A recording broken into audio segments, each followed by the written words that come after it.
First time মেসের জন্য বাজার করতে গিয়ে আসার পরে কি অবস্থা। হ্যালো বন্ধুরা, সবাই কেমন আছেন? আজকের এই মিনি ব্লগের মাধ্যমে জানতে পারবেন মেসে কি বাজার করতে হয়। আসলেই করতে হয় মেসের জন্য বাজার, আর আমি ফার্স্ট টাইম যাব বাজার করতে। সকালে ঘুম থেকে উঠে চা তৈরি করে খেয়ে নিলাম এবং চা খাওয়ার পর দেখতে পাচ্ছেন বের হয়ে গিয়েছি। আর বাজারের জন্য তো একটি কিছু নিতে হবে, তার জন্য 2টি বস্তা নিয়েছি। আর আমি একা যাচ্ছি না বাজার করতে, আমার সাথে আমার বড় ভাই একজন যাচ্ছেন। মেচের বাজারটি পশ্চিম বাজার থেকে করা হয়।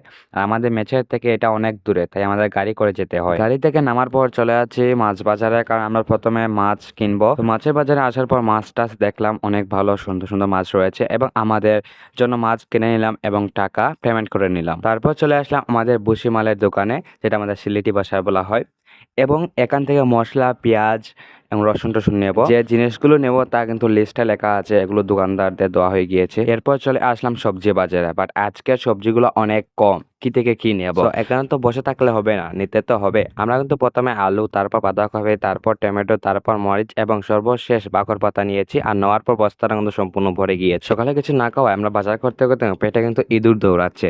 সো তার জন্য আমরা রেস্টুরেন্টে গেলাম, আর সেখানে কিছু না পাওয়ায় বিরিয়ানি এবং ডিম খেলাম। সো এগুলো খাওয়ার পর তো আমাদের হজম করতে হবে, তার জন্য গাড়িতে জিনিসপত্র তুলে নিলাম এন্ড রওনা দিয়ে দিলাম মেচের উদ্দেশ্যে। আর হ্যাঁ, আমি এ নিয়ে একটা ব্লগ করব। মিনি ব্লগে অল্প দেখিয়েছি আপনাদের সাথে কথা বলতে বলতে এদিকে মেচের সামনে চলে এসেছি। আসার পর আমাদের জিনিসপত্রগুলো নিচে নামালাম গাড়ি থেকে, বাট দুঃখের বিষয় হচ্ছে এগুলো 3 তলায় তুলতে হবে। ও মাই গড, खत्म। Bye bye, tata, goodbye, गया। চেয়ে থাকলে হবে না, এগুলো তো নিতেই হবে। Let's go. এগুলো তোলার জন্য অবশ্য বড় ভাইরা আসবেন, আর আমি ছোট মানুষ, ছোট্ট জিনিস নেব। कैसा लगा मेरा मजाक? এগুলো আনার পর রান্না করে রাখা হয়েছে। সো আজকের ভিডিও টপিকস এখানে সমাপ্ত হচ্ছে। দেখা হচ্ছে আবার নেক্সট মিনি ব্লগের জন্য। আর নেক্সট মিনি ব্লগের জন্য অবশ্যই চ্যানেলটি সাবস্ক্রাইব।